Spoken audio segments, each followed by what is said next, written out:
Cow's milk is one of the first things we're taught to trust. It's handed to children in schools, wrapped in words like natural, wholesome, and milk is sold as nourishment. But if we strip away the marketing, the nostalgia, the cartoons on the packaging, we're left with the very clear, simple fact. Cow's milk is for cows, biologically.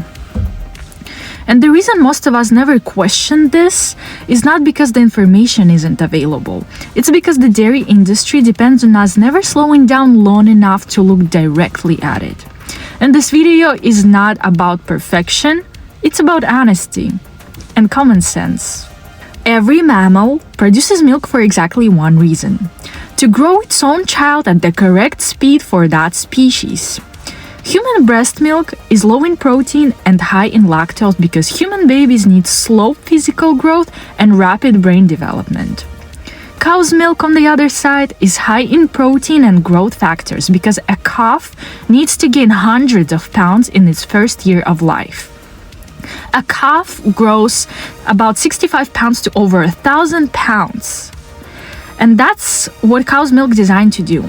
When humans consume cow's milk, we're consuming a growth fluid meant for another species in quantities and over a duration that never occurs in nature. We are the only species that drinks milk after weaning, and the only species that drinks the milk of another species. And this isn't normal. It's just normalized. Approximately 65 to 70% of the world's adult population is lactose intolerant. That means lactose tolerance is the minority trait. Lactose intolerance is the biological default. Lactase, the enzyme that digests lactose, is meant to shut down after infancy. In some population, a genetic mutation allowed lactase persistence into adulthood. That mutation spread in regions where dairy consumption was a survival strategy during famine and extreme cold weather, not as evidence that dairy is an optimal food for all humans. But the mutation didn't make dairy ideal, it just made it tolerable. Gas, bloating, mucus production, diarrhea, skin flare-ups, these are not signs that your body is weak. These are signs that your body is actually responding appropriately to a food it was never designed to consume long-term. In the late 1800s and early 1900s, industrialized farming in the United States and Europe led to massive increases in dairy production. Farmers could suddenly produce far more milk than people naturally wanted to drink, and milk spoiled quickly. Transport was limited, losses were expensive. So the question wasn't, should humans drink this? It was, how do we get rid of all this milk? The answer was marketing. So who pushed it? Dairy industry partnered with governments. The key players were USDA and National Dairy Council. These organizations promoted milk as essential for humans, embodied dairy into school lunch programs, funded nutrition messaging, and influenced dietary guidelines. Milk wasn't recommended because it was proven necessary. It was recommended because farm subsidies demanded demand. Dairy entered nutrition guidelines not through medicine, but through politics. In the 1990s, dairy consumption began to drop, so the industry panicked and pushed famous campaign Got Milk. Funded by dairy trade groups, it framed milk as culturally cool, used celebrities, avoided health claims entirely, and focused on social absence, like trying to make us think we're missing something. And this is psychological marketing. Humans didn't start drinking milk because it was good for them. They started because they could. And they kept going because once an animal becomes property, its suffering becomes invisible and its exploitation becomes tradition. Humans are very bad at letting go of survival strategies once they're no longer necessary. The calcium lie. You've heard this since childhood. Milk builds strong bones. But there's the problem. That statement collapses under scrutiny. Countries with the highest dairy consumption also have some of the highest rates of osteoporosis and hip fractures. Bone health is not determined by calcium intake alone. It depends on vitamin D, vitamin K2, magnesium, physical activity, hormonal balance, and overall dietary pattern. High animal protein intake increases calcium excretion through urine. So even when milk contains calcium, it doesn't automatically translate into stronger bones. Milk doesn't build bones. That slogan was created to sell dairy. And when an industry funds much of the research used to promote its own product, skepticism isn't radical. It's required. Cow's milk contains naturally occurring hormones. That's not a conspiracy, that's biology. And one of the most studied is IGF-1, it's insulin-like growth factor. It promotes cell growth, which is great if you're a calf and not neutral if you're an adult human. Elevated levels of it have been associated in studies with increased risk of certain cancers, including prostate and breast cancer. This does not mean milk causes cancer in a simple cartoonish way, but it means that regularly consuming a growth-promoting fluid throughout adulthood is biologically questionable. The industry response to this has been consistent: minimize, distract, reframe. But the mechanism is there. Data is there. Ignoring it doesn't make it disappear. Dairy is one of the most consistent dietary triggers for acne.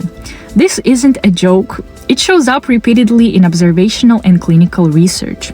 The combination of hormones, IGF-1 stimulation, and insulin response creates an environment that promotes oil production and inflammation in the skin. For some people, dairy also causes asthma, eczema, joint pain, digestive inflammation.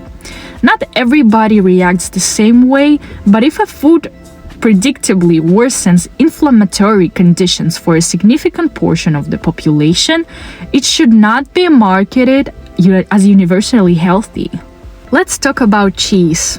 Cheese is not just milk. It's concentrated milk fat and protein. When casein, the primary protein in dairy, is digested, it breaks down into compounds called casomorphins.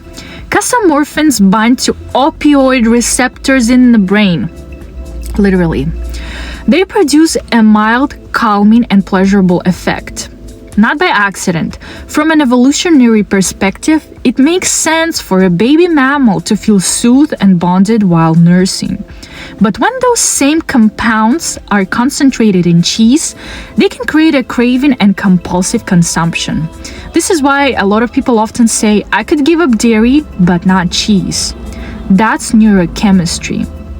An industry that knows this and markets cheese aggressively is not selling nutrition. It's selling dependence. Cows don't produce milk continuously. They produce milk because they have given birth. To maintain milk production, cows are repeatedly impregnated through artificial insemination. Shortly after birth, calves are separated from their mothers. And the separation isn't gentle. Cows and calves scream. Female calves are typically raised to become dairy cows themselves. Male calves are often sold for veal or low-value beef or killed shortly after birth. This is the system. Dairy cows are typically slaughtered at around 4 to 6 years of age when their milk production declines. Their natural lifespan is around 20 years. The dairy industry is not separate from the meat industry. It is the same pipeline. Milk is not a byproduct of happy cows. This is the result of forced reproduction and premature death. Words like humane, local, grass-fed, and organic exist to make consumers feel better. They do not change the core mechanics of dairy production. No system can be called humane that requires forced impregnation, calf separation, and early slaughter. Some farms are less cruel than others, but that does not make the practice ethical. It makes it less violent. And softening a harm does not justify continuing it. Cows don't just coexist. They form preferred social bonds. Studies show that cows have specific companions they choose.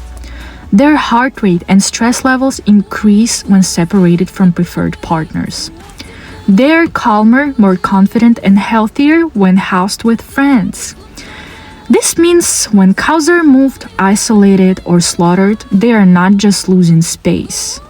They are losing someone. When mother and a baby cow separated, mothers vocalize loudly for days. They search the area where the calf was last seen. They show behavioral signs consistent with grief and distress. This is observable, repeatable behavior. The dairy industry relies on separating mothers and babies, knowing both will cry for each other, and calling it normal. Cows have long-term memory. They can recognize human faces, remember whether a person treated them gently or roughly, react differently based on past experiences. This means a cow doesn't just feel fear in the moment. She anticipates it. Cows are prey animals. They are highly sensitive to smell, sound, movement, and stress signals from other animals. In slaughterhouse environments, they hear other animals scream, they smell blood and fear hormones, they resist, freeze, or attempt to escape. The idea that slaughter is stress-free is a marketing fiction. Fear is inevitable. And cows are not stupid. Research shows they can learn complex tasks. They experience excitement when solving problems. They show frustration when blocked from learning. In one study, cows showed visible signs of joy when they figured out how to open a gate to reach food. Cows have personalities. Some cows are bold, curious, shy, anxious, playful, and farm workers know this, even if consumers don't. There are cows who lead, cows who follow, cows who hang in the back. Cows play, even as adults. They can run for no reason, bark, kick, chase each other, play with objects like a ball. Play is not necessary for survival. It's a sign of emotional capacity. Animals that play are not biological machines. They are experiencing life. Cows can live up to 20-25 years naturally. In the dairy industry, most cows are killed around 4 to 6 years old. Not because they're dying, because they're no longer profitable. That means most dairy cows live about a quarter of their natural lifespan. We don't drink milk from old cows because the system doesn't allow cows to get old. Cows feel pain the same way mammals do, because they are mammals. This sounds obvious, but people forget it. Cows have the same pain receptors, same stress hormones, same mammalian nervous system. Pain in cows is not hypothetical. It's just socially ignored. Cows don't know why all of this is happening, and this is devastating. A cow does not understand why her child is taken, why she's restrained, why she's moved, why she's killed. She only knows fear, separation, confusion, stress. Humans at least understand narratives. Cows just experience events. Cows are social, emotional mammals who feel attachment, fear, curiosity, and loss. And the only reason we don't treat them that way is because we profit from not seeing them. The environmental cost. Dairy requires massive land use, enormous water input, feed crops that could directly feed humans, and produces significant methane emissions. Methane is a greenhouse gas far more potent than carbon dioxide in the short term. Dairy contributes to deforestation, water pollution, and climate instability.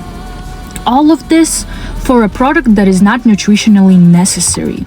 It's inefficiency at a planetary scale.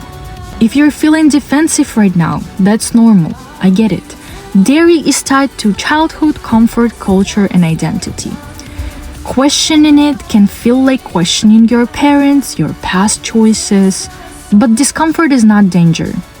And updating your behavior in light of new information is not weakness.